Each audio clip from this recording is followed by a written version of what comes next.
Hey guys, it's Vanessa V, and you're out for a walk. I thought that would be a nice way to spend today's chat. As we get started, just feel free to lift 2 inches in that belly button region and lift 1 inch in the chin. And inhale and exhale. I forgot to inhale, but that's because I'm talking. But try to hold that position and hold on to that confidence. I know there's a lot of stress going on right now regarding the war in Ukraine and also other humanitarian crises that are also occurring around the world right now. So I'm going to share with you my top 5 ways to talk yourself through these crises, because I know a lot of you out there are feeling panic, you're feeling worry, you are feeling negative thoughts and feelings, wondering what to do, feeling powerless, feeling so bad for those people and animals, but also concerned about how it might impact you and the world as a whole. As always, this channel is based on how I'm able to deal with my PTSD and to share with you information and hacks and tips that don't really get talked about a lot, in hopes that it will help you as well. That's what today's chat is all about. It's to arm you to be more confident and conquer the stuff that tries to hold you back. So you might be wondering, talk to yourself? Okay, that sounds a little lame. I either A, don't need to figure out how to talk to myself, or B, I already know how to talk to myself. But here's the thing.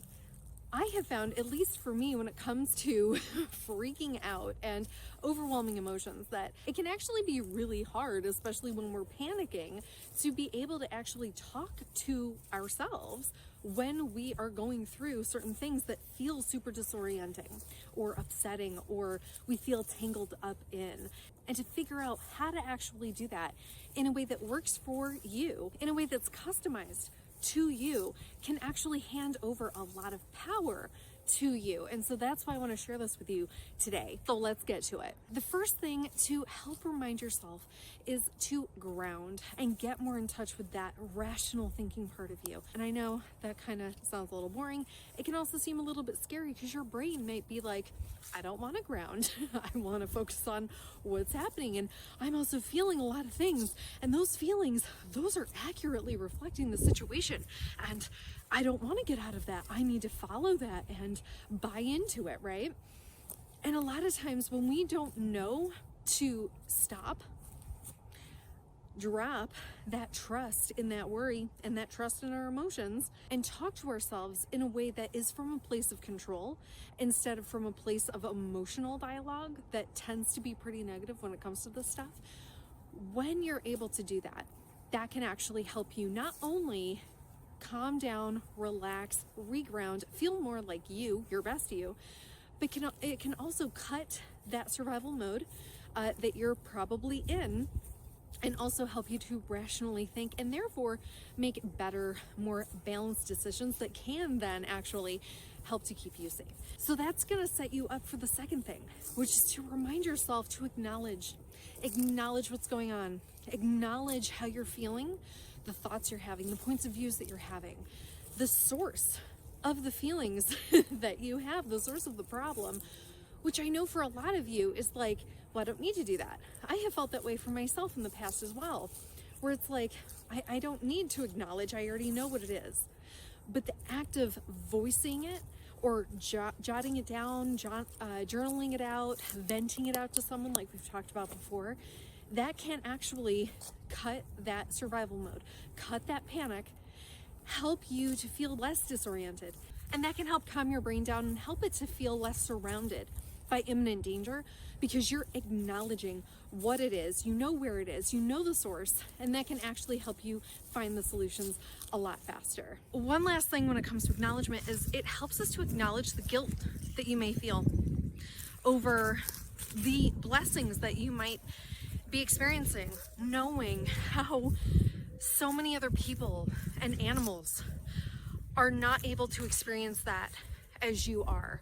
Or perhaps you feel guilty about the fact that you haven't done enough. I've also dealt with those feelings over the years as an activist. It can be hard to not want to hold yourself back and pull yourself down to where you feel you should be, because that's where others are. And it can be really hard to balance that and not hold yourself back down and really undermine your sustainability and your joy that you can use if you cultivate that to continue to help other people and animals in the environment. Just remembering that the healthier that you are, the better that you feel will help you through this process and also help you to help others even better. The more sustainable you are, the more grounded and happy that you are, the better you will be able to help others, especially knowing that if others were able to experience it, you would want them to do the same.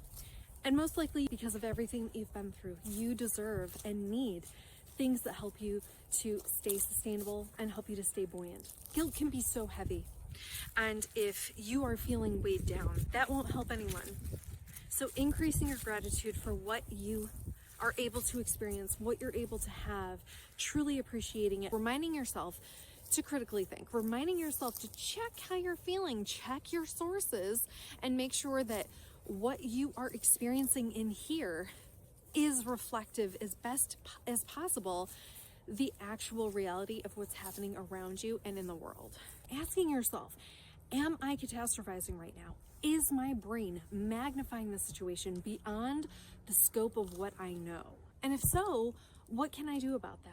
Your brain in survival mode can take you for a ride that does not equally match the current situation. And if you want to be able to actually keep yourself much safer and make better decisions based on actual reality, then making sure that you're not catastrophizing can seriously help with that. Emotions are not necessarily based in fact. They are, yes, information, but they are not necessarily reflections of factual facts. Check yourself, check your sources. Oh my gosh, look at this. So cool. Check your points of views, check your thoughts, check your internal dialogue. Stay informed, because that can help give you a sense of control. I'm huge on that.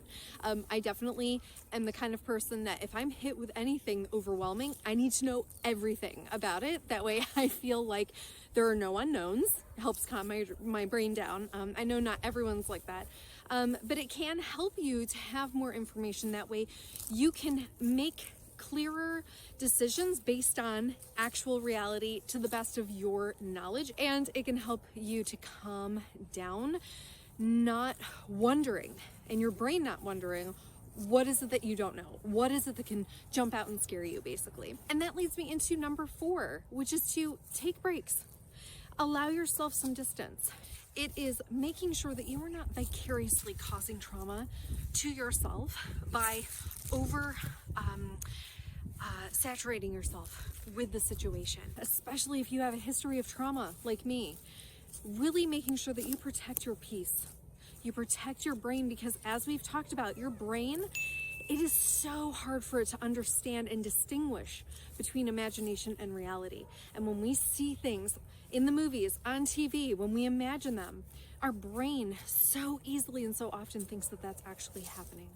So getting yourself to get the information, but also have distance, take breaks, and do other things. Reset and reground. And the last big suggestion, I guess, that works for me, and I'm hoping works for you too, is to focus on the control, right? Focus on what you can control.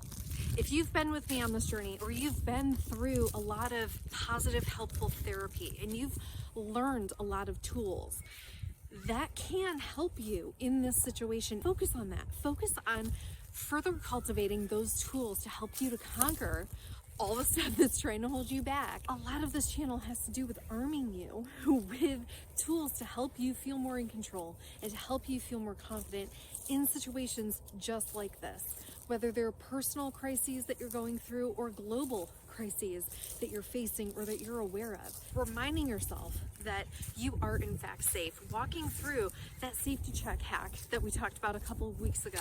Activating the 5 senses and walking yourself through that. Walking yourself the 5 things you see, 4 things you hear, 3 things you feel, 2 things you smell, 1 thing that's good about you, or 1 thing that you taste. Preparing for certain circumstances that might happen can also help calm you down as well.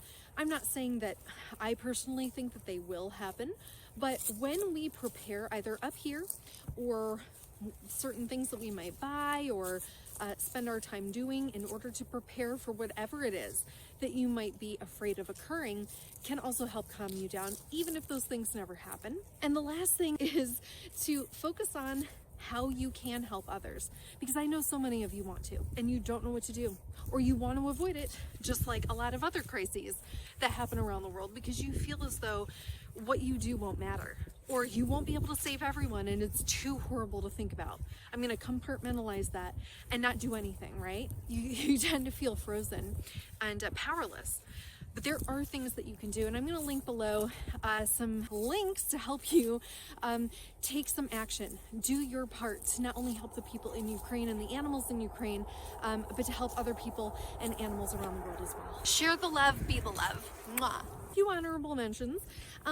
Taking care of your biological needs. I know that doesn't sound very pretty, and we are all about being super regal on this channel, right? But thinking about sleep, I know it's boring, it sounds average, but it's super important. Prioritizing that. Breathing, we talk a lot about breathing on this channel, getting oxygen into your body. If you find that you're sitting a lot, getting up and moving, really making sure that mechanically speaking, physiologically speaking, you are helping your body get what it needs, because that can also help you when it comes to conquering any situation that you are in and helping you to be more sustainable and reign over all the stuff that tries to hold you back. So know that you're not alone. If nothing else that you take away from today's chat, really the message is figuring out how to talk to yourself in a way that boosts your mood, boosts your mental clarity, and helps you make better decisions and have more sustainability along the way. I'm sending my love and my peace to you, the people of Ukraine, those affected by the war of Ukraine, as well as all other crises around the world. I will see you guys next time. Mwah. Thanks for being here. Bye.